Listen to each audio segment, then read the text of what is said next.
No, thank you very much, Sean. And also just to acknowledge the contributions that have been made before us by the panelists and the very important points that have been made.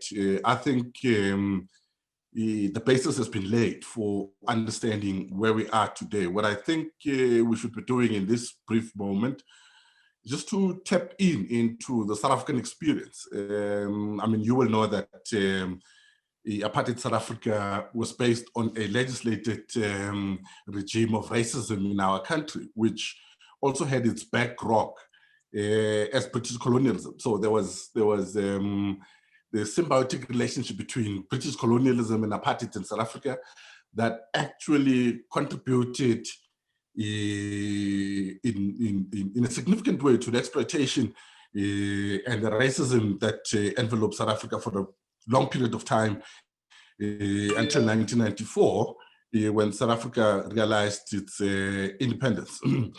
You will also know that apartheid South Africa was a global pariah and an outcast. At the same time, it received support from the capitalist world, which included the United States and Western Europe, Australia and Japan. But the peoples of the world actually identified with the anti-apartheid struggle. And that's how the anti-apartheid movement actually gained traction in many capitals of the world, in many countries, in many cities and towns, villages of the world. The progressive people of the world understood that racism was indeed a regressive policy and that it was a crime against humanity. The United Nations later adopted the foundation that said apartheid was a crime against humanity. We're laying the basis to better understand the reason why we are part of this global movement to fight racism and its connections with capitalism and its connections with imperialism. Zionism in Israel has, in the recent period, also created the foundations through legislation and institutionalizing apartheid in its dealings with the Palestinian people and taking land away from the Palestinian people. And like apartheid, Zionist Israel is also supported by the United States and the majority of the capitalist world that seeks to benefit from the system of capitalism as such. In recent years, there has been a rise in what we call right-wing conservatism across the world. And this right-wing conservatism is also connected, we want to argue, with the crisis of capitalism. And the crisis of capitalism has reproduced these conservative views, whether it is migration in Europe, whether it is the resurgence of a more crude racism in other parts of the world against people of Asian origin, against Black people, and against Africans generally. All of these things are linked, we want to argue, to the deep crisis of capitalism and as it manifests in the current world today. But the world has not been static, with the rise of China on one hand, and also its engagements with Africa on a different level, with the emergence of BRICS as a platform that holds the potential for being a multilateral platform, but also the provision of alternatives for countries of the South. All of these things are seeking to point to a potential that could be useful for us to look at in terms of taking forward a progressive agenda for the world.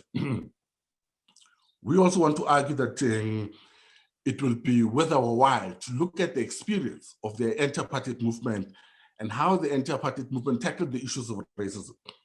We're pointing this out because we think it's important for us to build a global network of anti-racism and anti-war across the many fractions and across the many shades of political and other ideological underpinnings. That the anti-apartheid movement, with its legacy of having mobilize the broad majority of the global progressives, ensure that by 1994, South Africa was able to realize its independence.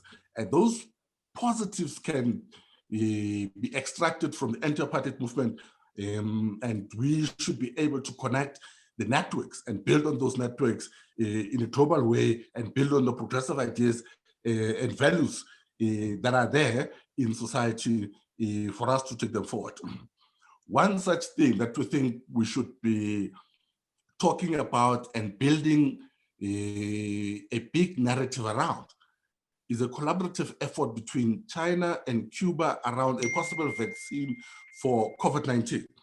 That collaboration between China and Cuba will, we want to argue, assist us to overcome and also circumvent the issues that intellectual property, the World Trade Organizations and others, which are instruments that capitalism has put in place in order to continue to tie profit maximization to any scientific development that accrues to society.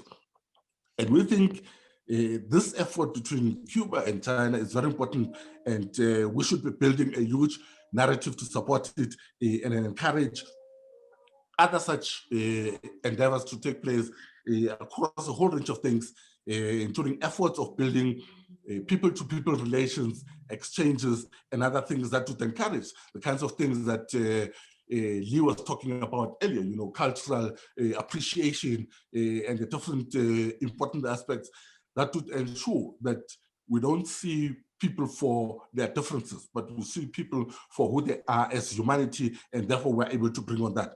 That's why our slogan, as a South African Communist Party, and also as progressives who support genuine peace on the continent, is socialism is the future, build it now.